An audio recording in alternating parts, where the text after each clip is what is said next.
मेरे घर मकान से निकली महेश नगर से और तकरीबन 11:30 बजे के करीब मैं वार्ड नंबर 20 नजमाबाद के पास पहुंची, जहां पे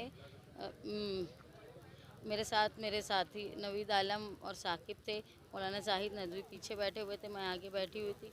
और वहाँ जब मैं गाड़ी से उतरने लगी तो मुझे एक फ़ोन आया मेरी बच्चों का, फिर मेरी वालदा का फ़ोन आया। मैं उनसे फ़ोन पे बात कर रही थी। एक लड़का लेफ़्ट साइड से गली में से आया और जब मैं उसको ये देखी कि वो क्रॉस किया मुझे, मैं उसको नज़रअंदाज की, लेकिन उसके बाद मेरे सामने आकर गाड़ी के बिल्कुल खड़ा हुआ, जेब में से उसने कुछ निकाला और जेब में से निकालने के बाद उसने गाड़ी पर पत्थर बड़ा मारा जहां मैं बैठी थी, ऐन उसी पर जगह पर। और मुझे दोबारा उसने जब जेब में हाथ डाला तो मुझे लगा कि वो फायर करेगा, इसलिए मैंने सर नीचे झुका लिया। नवीद आलम भागे उनके पीछे, उसके पीछे मैं भी निकली। वो लड़का भाग चुका था, उसने मुंह पर मास्क लगाया था। जब से हमारा जलसा आज़ाद नगर में हुआ था और आज़ाद नगर में जलसे में जो गड़बड़ हुई थी, हमने जब भी कहा था कि एहसान शेख के बारे में जब तकरीर कर रहे थे उस वक्त लोगों ने गड़बड़ की थी। ये वार्ड नंबर 20 भी उन्हीं लोगों का है और मुझे नहीं मालूम था कि इतने नीचे गिर के सियासत करेंगे लोग।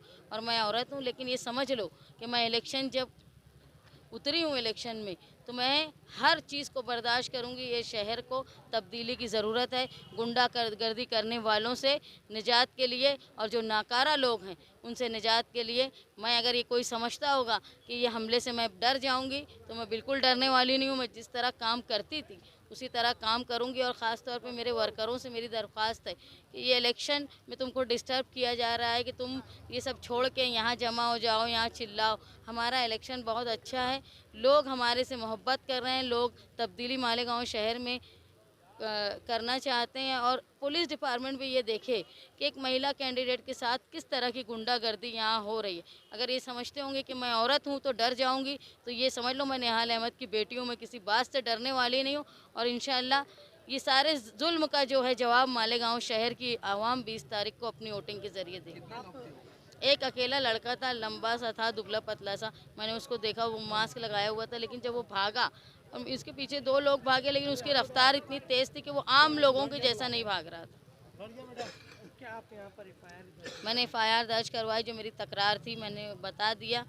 और अगर कोई समझता होगा कि ये सब मामूली हमलों से मैं डर जाने वाली हूँ तो मैं कतई नहीं डरने वाली हूँ और किसी की हिम्मत नहीं है कि मुझे डरा सके।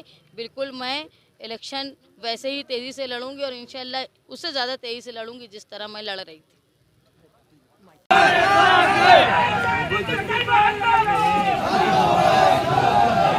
मैं मोबाइल अच्छे लेके आया।